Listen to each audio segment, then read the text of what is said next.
ਪਿਆਰੇ ਵੇਖਣ ਵਾਲਿਓ, ਗੁਜਰਾਂਵਾਲਾ ਦੇ ਥਾਣਾ ਫਿਰੋਜ਼ਵਾਲਾ ਦੇ ਇੱਕ ਪਿੰਡ ਕੋਟਲੀ ਮੁਗਲਾਂ ਦੇ ਵਿੱਚ ਕੁਝ ਅਰਸਾ ਪਹਿਲੇ ਦੋ ਸਕੇ ਭਰਾਵਾਂ ਦਾ ਕਤਲ ਹੋ ਗਿਆ। ਪਿੰਡ ਦੇ ਕਬਰਸਤਾਨ ਦੇ ਵਿੱਚ ਮੁਕੀਮ ਤੇ ਗੋਰਕਨ ਦੇ ਪੇਸ਼ੇ ਦੇ ਨਾਲ ਵਾਬਸਤਾ ਉਹ ਦੋਵੇਂ ਸਕੇ ਭਰਾ ਜਿਹੜੇ ਨੇ, ਉਹਨਾਂ ਦਾ ਕਤਲ ਪੁਲਿਸ ਦੇ ਵਾਸਤੇ ਇੱਕ ਬਲਾਈਂਡ ਮਰਡਰ ਸੀ, ਇੱਕ ਮੁਹਿੰਮਾ ਬਣ ਗਿਆ ਔਰ ਕਾਤਲ ਟਰੇਸ ਨਹੀਂ ਸਨ ਹੋ ਰਹੇ।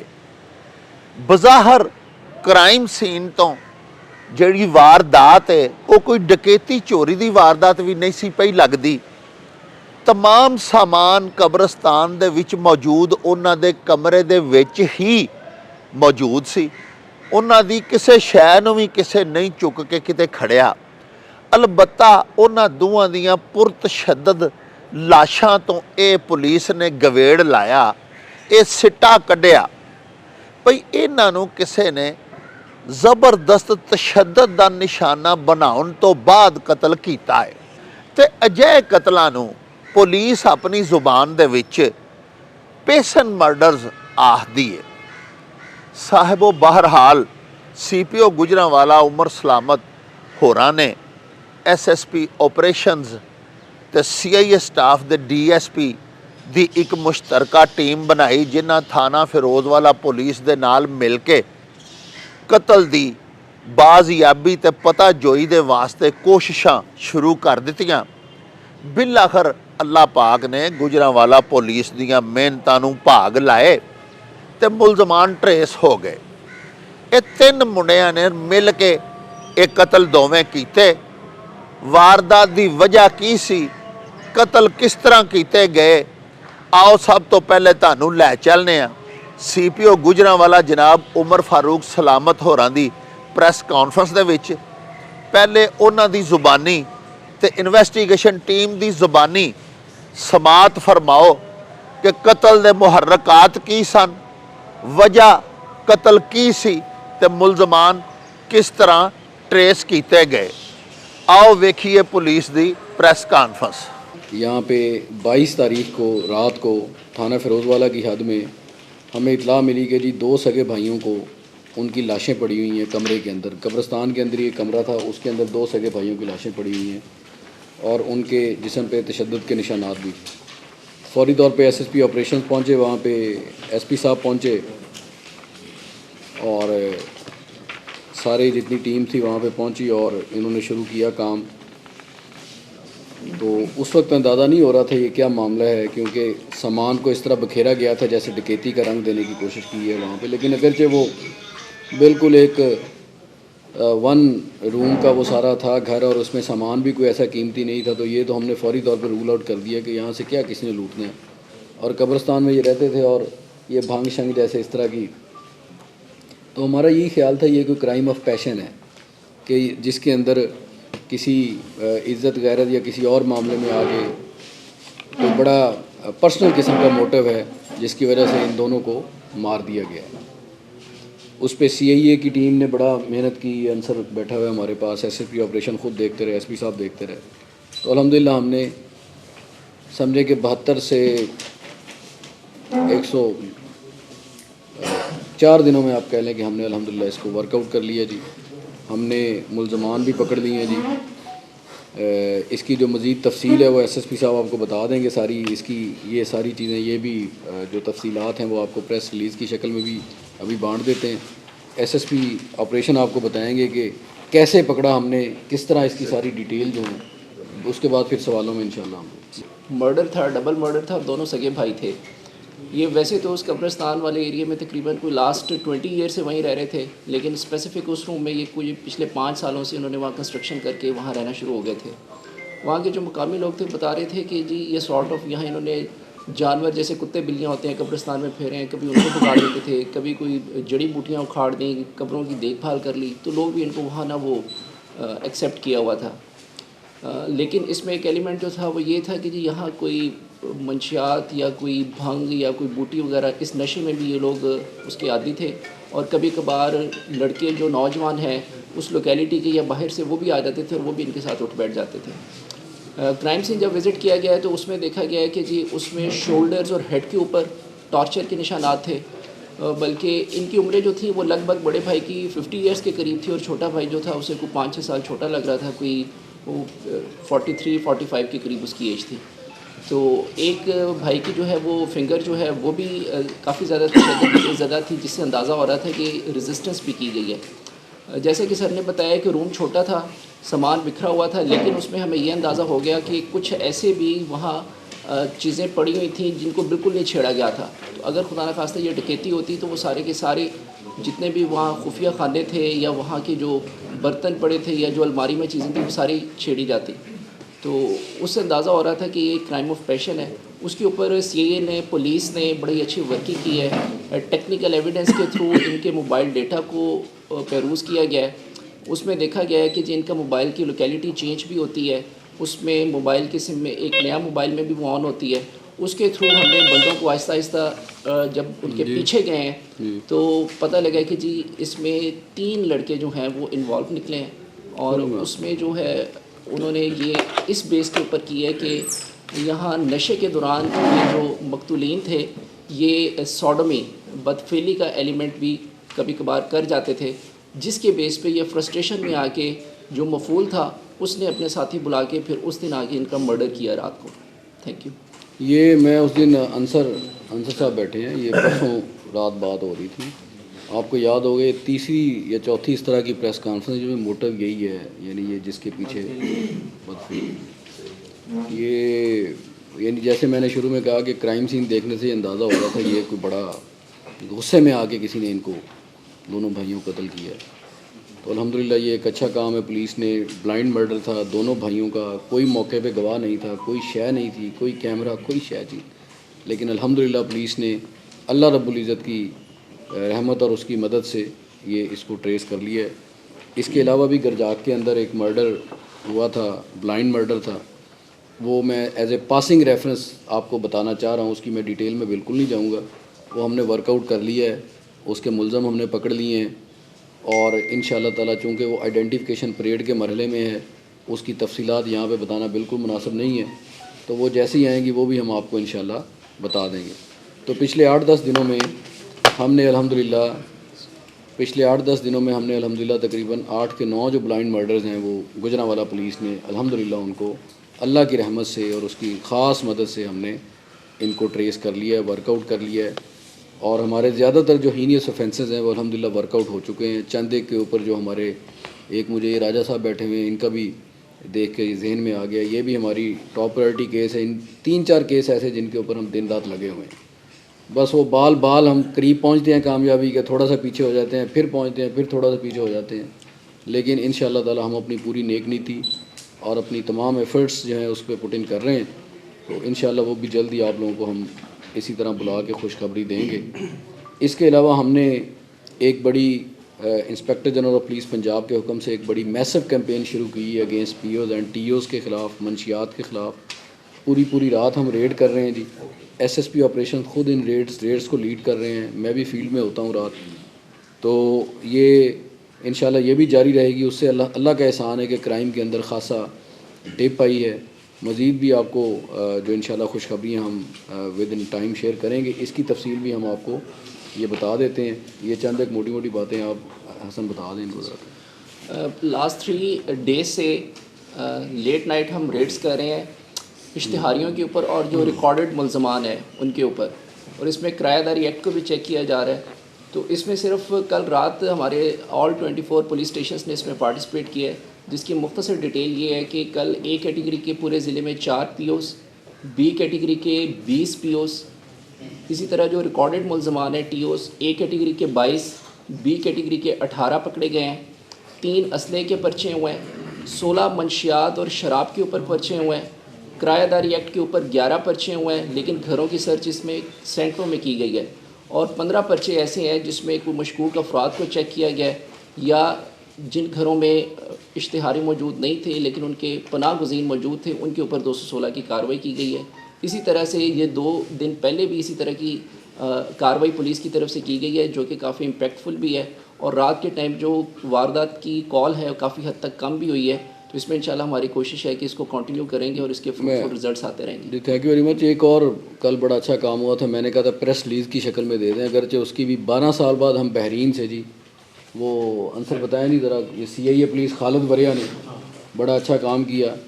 हम अल्हम्दुलिल्लाह जितने भी जो लोग छुपे हुए हैं, जो ख़ास तौर पे गुजरांवाला में डॉक्टर साहब ये ट्रेंड है जी, बंदा हमारा बाहर भाग गए, तो 12 साल बाद हम अल्हम्दुलिल्लाह उनको हमने उनके रेड वारंट्स इशू कराए इंटरपोल की मदद से। कल हम उसको फिर लेके आए हैं।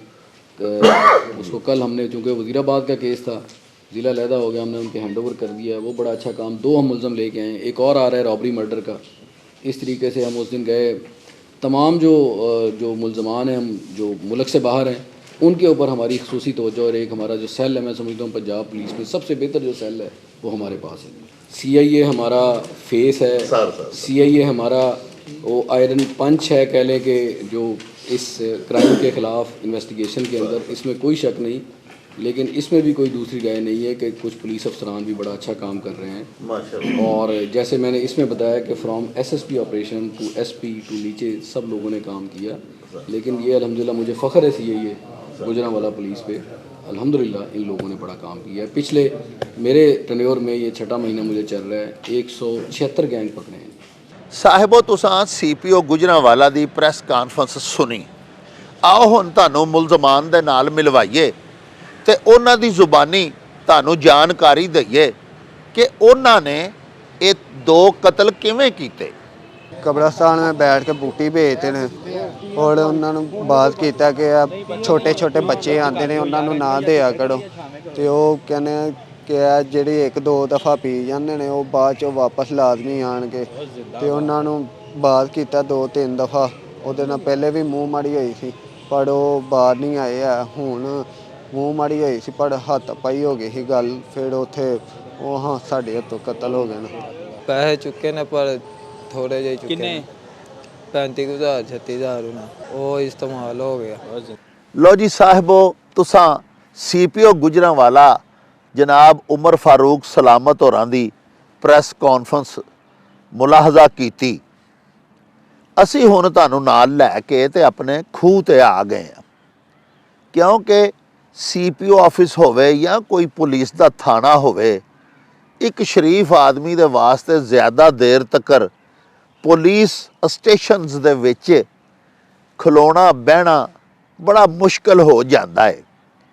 इत्थे असी आज़ाद माहौल दे विच तुहाडे नाल अपनियां गल्लां बातां शेयर ते सांझियां कर सकने आ। साहिबो CPO गुजरांवाला ने नाल SSP ऑपरेशनस हसन अफजल होरी बैठे सन, नाल तुसां देखिया कि Rizwan Tarak SP civil lines भी प्रैस कानफ्रेंस दे विच मौजूद सन। उन्हां जिहड़ा वाक़या बयान कीता, ਇਹ ਕੋਟਲੀ ਮੁਗਲਾਂ ਦੇ ਵਿੱਚ ਹੋਣ ਵਾਲੇ ਜਿਹੜੇ 2 ਅੰਧੇ ਕਤਲ ਸਨ, ਉਹਨਾਂ ਦੀ ਬਾਜ਼ਯਾਬੀ ਦੇ ਹਵਾਲੇ ਨਾਲ ਉਹਨਾਂ ਜਿਹੜੀਆਂ ਗੱਲਾਂ ਬਾਤਾਂ ਦਸੀਆਂ, ਉਹ ਇਜਮਾਲੀ ਤੌਰ ਤੇ ਤੁਹਾਡੀ ਨਜ਼ਰ ਕਰਨਾ ਇਸ ਤਰ੍ਹਾਂ ਹੋਇਆ ਕਿ ਇਹ ਕੋਟਲੀ ਮੁਗਲਾਂ ਪਿੰਡ ਜਿਹੜਾ ਉਹਦੇ ਕਬਰਸਤਾਨ ਦੇ ਵਿੱਚ ਇੱਕ ਕਮਰੇ ਦੇ ਵਿੱਚ ਇਹ ਦੋਵੇਂ ਹੀ ਭਰਾ ਮਕਤੂਲੀਨ ਜਿਹੜੇ ਨੇ ਇਹ ਰਹਿੰਦੇ ਸਨ। ਅਖਤਰ ਹੁਸੈਨ ਤੇ ਸਗੀਰ ਹੁਸੈਨ ਮਕਤੂਲੀਨ। ਪਿੰਡ ਦੇ ਕਬਰਸਤਾਨਾਂ ਦੇ ਵਿੱਚ ਅਕਸਰ ਗੋਰਕਨ ਲੋਕ ਰਹਿੰਦੇ ਨੇ। ਜਦੋਂ ਕਿਸੇ ਦਾ ਕੋਈ ਮਰਦਾ ਹੈ ਉਹ ਕਬਰ ਸ਼ਬਰ ਬਣਾ ਦਿੰਦੇ ਨੇ, ਉੱਥੇ ਉਹਨਾਂ ਨੂੰ ਪਿੰਡ ਵਾਲੇ ਕੋਈ ਰੋਟੀ ਦੇ ਛੱਡਦੇ ਨੇ, ਕੋਈ ਉਹਨਾਂ ਨੂੰ ਥੋੜ੍ਹਾ ਬਹੁਤਾ ਪੈਸੇ ਵੀ ਦੇ ਛੱਡਦੇ ਨੇ, ਕੋਈ ਕੱਪੜਾ ਲੱਤਾ ਵੀ ਦੇ ਛੱਡਦੇ ਨੇ। ਇਹ ਦੋਵੇਂ ਹੀ ਭਰਾ ਮਕਤੂਲੀਨ ਜਿਹੜੇ ਨੇ ਇਹ ਗੈਰ ਸ਼ਾਦੀशुदा ਸਨ ਔਰ ਉੱਥੇ ਹੀ ਕਬਰਸਤਾਨ ਦੇ ਵਿੱਚ ਜਿਹੜਾ ਇੱਕ ਢਾਰਾ ਜਿਹਾ ਇੱਕ ਕਮਰਾ ਇਹਨਾਂ ਬਣਾਇਆ ਸੀ ਉਹਦੇ ਵਿੱਚ ਹੀ ਰਹਿੰਦੇ ਸਨ। प्यारिओ जिहड़े 3 कातल लड़के पुलिस ने गिरफ्तार किए ने, तैमूर अली रज़ा ते हैदर अली, उन्हां ये दस्सिया है अपने इतराफी बयान दे विच पुलिस नूं उन्हां ये दस्सिया है कि ये भंग घोट के पींदे सन उत्थे कब्रस्तान दे विच ते होर पिंड दे मुंडीके नूं वी मुंडियां नूं वी ते कुछ जिहड़े वादी जिन्हां नूं हुंदी है जिहड़े ਐਬੀ ਲੋਕ ਸਨ ਜਿਹੜੇ ਨਸ਼ੇ ਦੇ ਆਦੀ ਸਨ, ਉਹਨਾਂ ਨੂੰ ਇਹ ਭੰਗ ਵੀ ਸਪਲਾਈ ਕਰਦੇ ਸਨ। ਯਾਨੀ ਜੇ ਕਿਸੇ ਬੰਦੇ ਐਸੇ ਨੇ ਜਿਹਨੂੰ ਕੋਈ ਭੰਗ ਪੀਣ ਦੀ ਆਦਤ ਹੈ ਤੇ ਉਹ ਉੱਥੇ ਚਲਾ ਜਾਂਦਾ ਹੁੰਦਾ ਸੀ ਕਬਰਸਤਾਨ ਇਹਨਾਂ ਬੂਟੀ ਛੂਟੀ ਘੋਟਣੀ ਤੇ ਉਹਨਾਂ ਨੂੰ ਵੀ ਪਿਆ ਦੇਣੀ। ਉਹ ਕੋਈ ਇਹਨਾਂ ਨੂੰ ਕੋਈ 2-4 ਪੈਸੇ ਦੇ ਛੱਡਦੇ ਹੋਣਗੇ। ਇਹਨਾਂ ਮੁੰਡਿਆਂ ਨੇ ਜਿਹੜੇ ਕਿ ਕਾਤਲ ਨੇ ਤਰਾਵੇ, ਇਹਨਾਂ ਆਖਿਆ ਜੀ ਕਿ ਉਹਨਾਂ ਨੇ ਕੀ ਕੀਤਾ ਕਿ ਉਹਨਾਂ ਭੰਗ ਪਿਆ ਕੇ ਨਾ ਇਹਨਾਂ ਤਿੰਨਾਂ ਦੇ ਵਿੱਚੋਂ ਇੱਕ ਕਾਤਲ ਜਿਹੜਾ ਤੈਮੂਰ ਹੈ ਉਹਦੇ ਨਾਲ ਜਿਨਸੀ ਜ਼ਿਆਦਤੀ ਕੀਤੀ, ਜਿਹਦਾ ਉਹਨੂੰ ਬੜਾ ਸਖਤ ਰੰਜ ਸੀ। ਔਰ ਇਹੋ ਹੀ ਗੱਲ ਜਿਹੜੀ ਹੈ ਇਹ ਵਜ੍ਹਾ ਬਣੀ ਫਿਰ ਉਹਨਾਂ ਦੋਵਾਂ ਭਰਾਵਾਂ ਦੇ ਕਤਲ ਦੀ। ਪਿਆਰਿਓ, ਇੱਥੇ ਮੈਂ ਇੱਕ ਗੱਲ ਤੁਹਾਡੀ ਖਿਦਮਤ ਦੇ ਵਿੱਚ ਅਰਜ਼ ਕਰਨੀ ਚਾਹੁੰਦਾ ਕਿ ਇਹ 6 ਕਤਲ ਪਿਛਲੇ ਤਕਰੀਬਨ 1 ਮਹੀਨੇ ਦੇ ਵਿੱਚ ਜਿਹੜੇ ਬਾਜ਼ਯਾਬ ਹੋਏ ਨੇ, ਗੁਜਰਾਂਵਾਲਾ ਪੁਲਿਸ ਨੇ ਕੀਤੇ ਨੇ। ਇੱਕ ਥਾਣੇ ਸਦਰ ਦੇ ਇਲਾਕੇ 'ਚ ਕਤਲ ਹੋਇਆ, ਬਾਕੀ ਇਹ ਗੁਜਰਾਂਵਾਲਾ ਸ਼ਹਿਰ ਦੇ ਹਦੂਦ ਦੇ ਵਿੱਚ ਹੋਏ। ਇਹਨਾਂ ਸਾਰਿਆਂ ਕਤਲਾਂ ਦੇ ਮੁਹਰਕਾਤ ਦੇ ਵਿੱਚ ਵੱਡਾ ਇੱਕ ਮੁਹਰਕ ਜਿਹੜਾ ਹੈ ਉਹ ਜਿਨਸੀ ਬੇਰਾਹ ਰਵੀ ਹੈ। ਯਾਨੀ ਇਹ ਸਾਰੇ ਹੀ ਕਤਲ ਜਿੰਨੇ ਆ 6 ਕਤਲ ਹੋਏ ਨੇ ਜਿਹੜੇ ਪਿਛਲੇ ਦਿਨਾਂ ਦੇ ਵਿੱਚ, ਇਹਨਾਂ ਸਾਰਿਆਂ ਦੀ ਪਿੱਛੇ ਵਜ੍ਹਾ ਜਿਨਸੀ ਬੇਰਾਹ ਰਵੀ, ਯਾਨੀ ਜਿਨਸੀ ਜ਼ਿਆਦਤੀ ਤੋਂ ਬਾਅਦ, ਦਰਿੰਦਗੀ ਤੋਂ ਬਾਅਦ ਇੰਤਕਾਮਨ ਉਹਨਾਂ ਨੇ ਕੁਛ ਐਸੇ ਬੰਦਿਆਂ ਨੂੰ ਕਤਲ ਦਾ ਨਿਸ਼ਾਨਾ ਬਣਾ ਦਿੱਤਾ ਜਿਨ੍ਹਾਂ ਨੇ ਕਿ ਕਾਤਲਾਂ ਦੇ ਨਾਲ ਜਿਨਸੀ ਜ਼ਿਆਦਤੀ ਕੀਤੀ ਸੀ। ਤੇ ਜਾਂ ਇੱਕ ਕਾਮੋਕੀ ਵਾਲੇ ਵਾक़ੇ ਦੇ ਵਿੱਚ ਨੌਕਰ ਨੇ ਆਪਣੇ ਮਾਲਕਾਂ ਦੇ ਬੱਚੇ ਦੇ ਨਾਲ ਜ਼ਿਆਦਤੀ ਕੀਤੀ, ਫਿਰ ਉਹਨੂੰ ਕਤਲ ਕਰ ਦਿੱਤਾ। ਅਸੀਂ ਉਦੋਂ ਵੀ ਤੁਹਾਡੀ ਖਿਦਮਤ ਦੇ ਵਿੱਚ ਬੜਾ ਕੁਰਲਾਏ ਸਾਂ। ਅੱਜ ਫਿਰ ਇਹ 2 ਕਤਲ ਜਿਹੜੇ ਨੇ ਇਹਨਾਂ ਦੀ ਜਦੋਂ ਬਾਜ਼ਯਾਬੀ ਬਾਰੇ ਪ੍ਰੈਸ ਕਾਨਫਰੰਸ ਹੋਈ, ਅਸੀਂ ਜਾ ਕੇ ਵੇਖੀਏ ਤੇ ਫਿਰ ਇੱਕ ਵਾਰੀ ਦਿਲ ਕਰਦਾ ਹੈ ਪਿਆ ਕਿ ਬਿਲਖਸੂਸ ਆਪਣੇ ਮੁਅੱਜ਼ਜ਼ ਮੁਅੱਕਰ ਤੇ ਮੁਫਖਰ ਨਾਜ਼ਰੀਨ ਜਿਹੜੇ ਵਾਲਿदैन ਨੇ ਉਹਨਾਂ ਦੀ ਖਿਦਮਤ ਦੇ ਵਿੱਚ ਇਹ ਅਰਜ਼ ਕਰੀਏ ਭਈ ਖੁਦਾ ਵਾਸਤੇ ਆਪਣੇ ਬੱਚਿਆਂ ਦੇ ਉੱਤੇ ਨਜ਼ਰ ਰੱਖੋ। ਤੁਸੀਂ ਦੇਖੋ ਨਾ, ਇਹ ਤਰਾਵੇ ਨੌਜਵਾਨ ਕਾਤਲ ਜਿਹੜੇ ਨੇ ਇਹਨਾਂ ਦੇ ਮਾਂ-ਬਾਪ ਵੀ ਤੇ ਆਖਰ ਹੈ ਨੇ ਨਾ ਜੀ। ਉਹਨਾਂ ਨੂੰ ਕਦੀ ਪਤਾ ਨਹੀਂ ਸੀ ਲੱਗਾ ਵੀ ਸਾਡੇ ਮੁੰਡੇ ਰਾਤ ਨੂੰ ਦੇਰ ਤੱਕ ਕਿੱਥੇ ਰਹਿੰਦੇ ਨੇ। ਕਾਸ਼ ਉਹਨਾਂ ਨੂੰ ਪਤਾ ਹੁੰਦਾ ਕਿ ਸਾਡੇ ਮੁੰਡੇ ਜਾ ਕੇ ਕਬਰਸਤਾਨ ਦੇ ਵਿੱਚ ਬਹਿ ਕੇ ਤੇ ਉੱਥੇ ਭੰਗ ਛੰਗ ਪੀਂਦੇ ਨੇ, ਉੱਥੇ ਨਸ਼ਾ ਕਰਦੇ ਨੇ। ਇਹ ਉਹਨਾਂ ਨੂੰ ਮੋੜਦੇ ਹਟਕਦੇ, ਉਹ ਬੱਚੇ ਬਿਲਾ ਵਜ੍ਹਾ ਅਵਾਰਾਗਰਦੀ ਨਾ ਕਰਦੇ, ਘਰੋਂ ਬਾਹਰ ਤਾਂ ਦੇਰ ਰਾਤ ਗਏ ਤੱਕ ਨਾ ਰਹਿੰਦੇ, ਤੇ ਅੱਜ ਇਹ 2 ਕਤਲਾਂ ਦਾ ਵਕੂਆ ਨਹੀਂ ਸੀ ਹੋਣਾ। ਹੁਣ ਇਹ ਨੌਜਵਾਨ ਜਿਹੜੇ ਨੇ ਇਹ ਕਤਲ ਕਰਕੇ ਜੇਲੇ ਟੁਰ ਜਾਣਗੇ। ਇਹ ਤੇ ਟੁਰ ਗਏ ਜੇਲਾਂ ਦੇ ਵਿੱਚ, ਤੇ ਮਾਪੇ ਸਾਰੀ ਉਮਰ ਪਿੱਛੇ ਕੋਈ ਰੋਟੀਆਂ ਪਹੁੰਚਾਉਂਦਾ ਰਹੇਗਾ, ਕੋਈ ਤਰੀਖਾਂ ਭੁਗਤਦਾ ਰਹੇਗਾ, ਕੋਈ ਇੱਕ ਬੈਠੇ ਬੈਠੇ ਮੁਸੀਬਤ ਗੱਲ ਪੈ ਜਾਂਦੀ ਹੈ। ਅੱਜ ਦੇ ਮਹਿੰਗਾਈ ਦੇ ਦੌਰ ਦੇ ਵਿੱਚ ਇੱਕ ਫਜ਼ੂਲ ਦੀ ਐਡੀਸ਼ਨਲ ਇੱਕ ਖਰਚਾ ਨਿਕਲ ਆਉਂਦਾ ਹੈ, ਵਕਤ ਦਾ ਜ਼ਿਆ ਹੁੰਦਾ ਹੈ, ਪੈਸੇ ਬਰਬਾਦ ਹੁੰਦੇ ਨੇ, ਵਕੀਲ ਕਰਨੇ ਪੈਂਦੇ ਨੇ, ਪੁਲਿਸ ਨੂੰ ਪੈਸੇ ਦੇਣੇ ਪੈਂਦੇ ਨੇ। ਤੇ ਕਿਉਂ ਨਹੀਂ ਮਾਂ-ਬਾਪ ਜਿਹੜੇ ਨੇ ਉਹ ਆਪਣੀ ਔਲਾਦ ਦੇ ਉੱਤੇ ਨਜ਼ਰ ਰੱਖਦੇ। ਪਿਛਲੀ ਪ੍ਰੈਸ ਕਾਨਫਰੰਸ ਦੇ ਵਿੱਚ ਵੀ CPO ਗੁਜਰਾਂਵਾਲਾ ਨੇ ਇੱਕ ਬੜੀ ਕਾਬਲੇ ਗੌਰ, ਇੱਕ ਗੋਚਰੀ ਗੱਲ ਕੀਤੀ ਸੀ। ਉਹਨਾਂ ਆਖਿਆ ਸੀ ਕਿ ਹਰ ਘਰ ਦੇ ਵਿੱਚ ਅਸੀਂ 1-1 2-2 ਪੁਲਿਸ ਦਾ ਮੁਲਾਜ਼ਮ ਤੇ ਨਹੀਂ ਬਾ ਸਕਦੇ ਕਿ ਹਰ ਘਰ ਦੇ ਹਰ ਫਰਦ ਦੇ ਉੱਤੇ ਪੁਲਿਸ ਵਾਲੇ ਨਜ਼ਰ ਰੱਖਣ। ਅੱਲਾਹ ਪਾਕ ਨੇ ਵੀ ਮਾਂ-ਬਾਪ ਦਾ ਦਰਜਾ ਇਸੇ ਵਾਸਤੇ ਏਡਾ ਅਜ਼ੀਮ ਰੱਖਿਆ ਹੋਇਆ ਹੈ, ਤੇ ਅੱਲਾਹ ਪਾਕ ਨੇ ਕਿਆਮਤ ਨੂੰ ਮਾਪਿਆਂ ਕੋਲੋਂ ਸਵਾਲ ਵੀ ਕਰਨਾ ਹੈ ਭਈ ਅਸਾਂ ਤੁਹਾਨੂੰ ਔਲਾਦ ਦਿੱਤੀ, ਤੁਸਾਂ ਉਹਨਾਂ ਦੀ ਕੀ ਤਰਬੀਅਤ ਕੀਤੀ। ਨੇਕ ਔਰ ਸਾਲੇ ਔਲਾਦ ਪੈਦਾ ਕਰਕੇ ਉਹਨਾਂ ਨੂੰ ਨੇਕ ਤੇ ਸਾਲੇ ਬਣਾਉਣਾ, ਇਹ ਅੱਲਾਹ ਪਾਕ ਦੀ ਬੜੀ ਵੱਡੀ ਨਿਹਮਤ ਹੈ। ਅਸਾਤਜ਼ਾ ਕਿਰਾਮ ਦਾ ਕੰਮ ਹੈ ਕਿ ਸਕੂਲ ਦੇ ਵਿੱਚ ਸਿਰਫ ਬੱਚਿਆਂ ਦੀ ਉਹਨਾਂ ਨੂੰ ਤਾਲੀਮ ਹੀ ਨਾ ਦੇਣ, ਉਹਨਾਂ ਦੀ ਸਿਰਫ ਤਦਰੀਸ ਹੀ ਨਾ ਕਰਨ, ਬਲਕਿ ਉਹਨਾਂ ਦੀ ਨਾਲ ਤਰਬੀਅਤ ਵੀ ਕਰਨ, ਉਹਨਾਂ ਨੂੰ ਆਲਾ ਇਖਲਾਕ ਦੇ ਨਾਲ ਆਰਾਸਤਾ ਵੀ ਕਰਨ। ਸਾਹਿਬੋ, ਇਹ ਸਾਰੀਆਂ ਗੱਲਾਂ ਤੁਹਾਡੇ ਨਾਲ ਇਸ ਵਾਸਤੇ ਸਾਂਝੀਆਂ ਕੀਤੀਆਂ ਨੇ ਕਿ ਅੱਜ ਕੱਲ੍ਹ ਸੋਸ਼ਲ ਮੀਡੀਆ ਦਾ ਦੌਰ ਹੈ। ਸਾਡੇ ਬਹੁਤ ਸਾਰੇ ਮੁਅੱਜ਼ਜ਼ ਮੁਅੱਕਰ ਮੁਹਤਰਮ ਤੇ ਮੁਫਖਰ ਵਿਊਅਰਸ ਜਿਹੜੇ ਨੇ ਉਹ ਹਰ ਵੇਲੇ ਮੋਬਾਈਲ ਦੇ ਵਿੱਚ ਮਹਿਵ ਰਹਿੰਦੇ ਨੇ। ਸਾਡੀ ਨੌਜਵਾਨ, ਸਾਡੀ ਯੂਥ ਜਿਹੜੀ ਹੈ ਉਹ ਬਹੁਤ ਜ਼ਿਆਦਾ ਮੋਬਾਈਲ ਦੇਖਦੇ ਨੇ, ਤੇ ਵਲੌਗਰਸ ਦਾ ਵੀ ਇਹ ਫਰਜ਼ ਹੈ ਕਿ ਕੋਈ ਇਸਲਾਹੀ ਕੋਈ ਫਲਾਹੀ ਗੱਲ ਵੀ ਜਿਹੜੀ ਹੈ ਉਹ ਅਸੀਂ ਆਪਣੇ ਵਿਊਅਰਸ ਤੱਕ, ਆਪਣੇ ਵੇਖਣ ਵਾਲਿਆਂ ਦੇ ਹਜ਼ੂਰ ਪਹੁੰਚਾਈਏ ਤੇ ਅਰਜ਼ ਕਰੀਏ। ਜਦੋਂ ਅਸੀਂ ਬਾਲਪੁਣੇ ਦੇ ਵਿੱਚ ਸਾਂ ਤੇ ਸਾਡੇ ਛੁੱਟਪੁਣੇ ਦੇ ਵਿੱਚ ਇੱਕ ਰਿਵਾਜ ਸੀ ਕਿ ਕੋਈ ਪਿੰਡ ਦਾ ਬੱਚਾ ਕੁਰਾਏ ਪੈਣ ਲੱਗਦਾ ਸੀ ਤੇ ਪਿੰਡ ਦਾ ਕੋਈ ਵੀ ਵੱਡਾ, ਕੋਈ ਬਜ਼ੁਰਗ, ਕੋਈ ਮੁਹਤਰਮ ਸ਼ਖਸੀਅਤ ਜਿਹੜੀ ਕਿ ਪਿੰਡ ਦੇ ਵਿੱਚ ਸਿਰ ਕੱਢਵੀਂ ਹੁੰਦੀ ਸੀ, ਉਹ ਉਸ ਪਿੰਡ ਦੇ ਨੌਜਵਾਨ ਨੂੰ ਮੋੜਦਾ ਸੀ। ਹੱਤਾ ਕਿ ਜੇ ਉਹਦੀ ਗੱਲ ਨਹੀਂ ਸੀ ਉਹ ਮੰਨਦਾ ਤੇ ਉਹਨੂੰ ਆਪ ਕੋਈ ਚੰਡ ਥੱਪੜ, ਕੋਈ ਪੌਲਾ ਵੀ ਕੱਢ ਮਾਰਦਾ ਸੀ ਉਹਦੀ ਇਸਲਾਹ ਦੇ ਵਾਸਤੇ। ਲੇਕਿਨ ਸਾਹਿਬੋ ਹੁਣ ਜਿਹੜਾ ਦੌਰ ਹੈ ਇਹ ਅਦਮ ਬਰਦਾਸ਼ਤ ਰਿਵਾਜ ਪਾ ਚੁੱਕੀ ਹੈ। ਹੁਣ ਤਾਂ ਕੋਈ ਕਿਸੇ ਦੀ ਗੱਲ ਸਹਾਰਦਾ ਹੀ ਨਹੀਂ। ਲੇਕਿਨ ਸੋਸ਼ਲ ਮੀਡੀਆ ਦੇ ਉੱਤੇ ਅਸੀਂ ਇਹ ਤੁਹਾਡੇ ਅੱਗੇ ਜ਼ਰੂਰ ਬੇਨਤੀ ਕਰਾਂਗੇ ਭਈ ਖੁਦਾ ਦਾ ਵਾਸਤਾ ਜੇ ਆਪਣੇ ਬੱਚਿਆਂ ਦੇ ਉੱਤੇ ਧਿਆਨ ਰੱਖੋ। ਪੁਰਾਣੇ ਮਾਪੇ ਆਖਦੇ ਹੁੰਦੇ ਹਨ ਭਈ ਔਲਾਦ ਨੂੰ ਖਵਾਓ ਜਵਾਈਆਂ ਵਾਂਗੂ ਤੇ ਵੇਖੋ ਕਸਾਈਆਂ ਵਾਂਗੂ। ਯਾਨੀ ਹਰ ਅੱਛੇ ਤੋਂ ਅੱਛੀ ਅੱਲਾਹ ਪਾਕ ਦੀ ਅਤਾ ਕਰਦਾ ਨਿਮਤ ਜਿਹੜੀ ਤੁਹਾਡੀ ਦਸਤਰਸ ਦੇ ਵਿੱਚ ਉਹ ਆਪਣੇ ਬੱਚਿਆਂ ਨੂੰ ਖਵਾਓ। ਲੇਕਿਨ ਵੇਖੋ ਕਸਾਈਆਂ ਵਾਂਗਰ ਦਾ ਮਤਲਬ ਇਹ ਵੇ ਕਿ ਉਹਨਾਂ ਦੇ ਉੱਤੇ ਕੜੀ ਨਜ਼ਰ ਰੱਖੋ, ਉਹਨਾਂ ਨੂੰ ਰਾਓ ਕੁਰਾਏ ਨਾ ਹੋਣ ਦਿਓ, ਬਦ ਅਖਲਾਕ ਬਦ ਕਿਰਦਾਰ ਨਾ ਬਣਨ ਦਿਓ ਆਪਣੇ ਬੱਚਿਆਂ ਨੂੰ। ਲੇਕਿਨ ਹੁਣ ਮਾਪੇ ਵੀ ਆਪਣੀਆਂ ਰੋਜ਼ਗਾਰ ਦੀਆਂ ਮਸਰੂਫੀਆਤ ਦੇ ਵਿੱਚ ਮਸ਼ਗੂਲ ਤੇ ਮਸਰੂਫ ਰਹਿੰਦੇ ਨੇ, ਜਦ ਕਿ ਕੋਈ ਆਲੇ ਦੁਆਲੇ ਦਾ, ਕੋਈ ਹਮਸਾਇਆ, ਕੋਈ ਪਿੰਡ ਦਾ, ਕੋਈ ਮੁਹੱਲੇ ਦਾ ਮੁਅੱਜ਼ਜ਼ ਮੋਹਤਰਮ ਤੇ ਵੱਡਾ ਬੰਦਾ ਵੀ ਕਿਸੇ ਦੇ ਬਾਲ ਨੂੰ ਡਰਦਾ ਹੀ ਨਹੀਂ ਸਮਝਾਉਂਦਾ। ਕਿਉਂਕਿ ਅੱਜ ਕੱਲ੍ਹ ਕਿਸੇ ਦੇ ਬਾਲ ਨੂੰ ਕਿਸੇ ਗੱਲ ਤੋਂ ਹਟਕੀਏ, ਮੋੜੀਏ ਤੇ ਇਹ ਗੱਲ ਵੀ ਲੜਾਈ ਦਾ ਬਾਇਸ ਬਣ ਜਾਂਦੀ ਹੈ।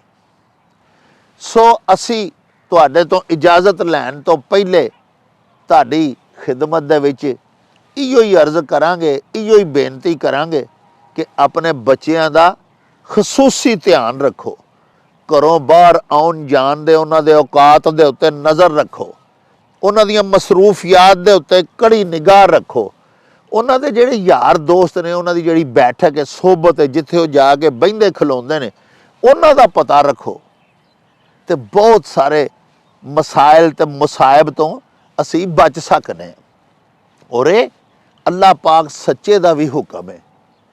ਇਹਦੇ ਨਾਲ ਹੀ ਹੁਣ ਸਾਨੂੰ ਦਿਓ ਇਜਾਜ਼ਤ, ਰੱਬ ਰਾਖਾ ਤੇ ਅੱਲਾਹ ਬੇਲੀ।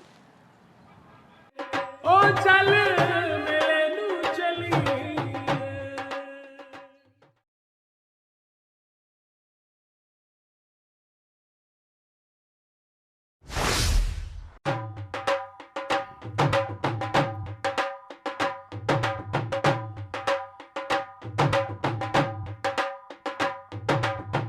ਰੌਣਕ ਹੋ ਜਾਉ ਛੱਟ ਵੇ ਚੱਲ ਮੇਲੇ ਨੂੰ ਚਲੀਏ।